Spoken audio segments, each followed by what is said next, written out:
السلام عليكم أحبابي ميول بأجوكتان وادن سلامي كسو دوادا جنالكيا تكتورسكيا موضوع ما أنت هذا دونو في كسابسن يهي بروضة كود على منك iyo waxyaabaha sababa بإذن الله كريم هدو ربرال كنقضو انت إنو قريم موضوعينا channelka subscribe saar muuqaalkan la garay una share garay qaar kamid ah asxaabtaada hadaynu ku galno mawduuceena ku saabsan burada minka kaankarada ugu badan ee ku dhaca habdhiska dhalmada ee dumarka waxaa la qiyaasaa in 20% ilaa 50% dumarka da'doodu ay tahay in ay leeyihiin burooyinka minka ku dhaca in ka badan 99%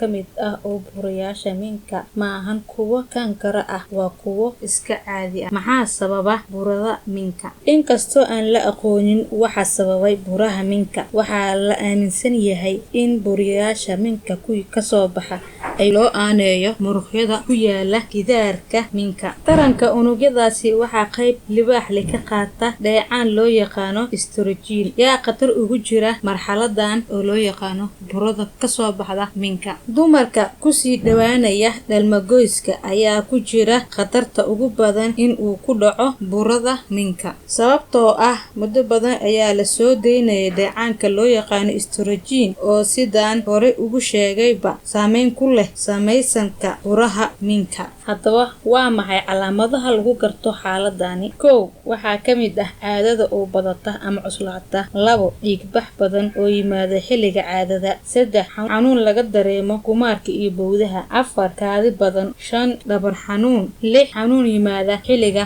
galmada lagu guda jiro sidee loo daaweeyaa burada ka soo baxda minka inkastoo inta badan ay burooyinka minku ay iskooda iskaga tagaan marka dumarku u dhawaadaan xilliga dhalmadeysta waxaa loo baahan yahay in dumarku la tashtaan dhaqaatiirta dumar si loo ogaado burooyinka minka kuwa in ay yihiin kuwa kore ama kuwa aan korin waad ku mahadsan tahay daawashada muuqaalkani fadlan hadduu ku cajab geliyo muuqaalka like saar una share garay qaar kamid ah asxaabtaada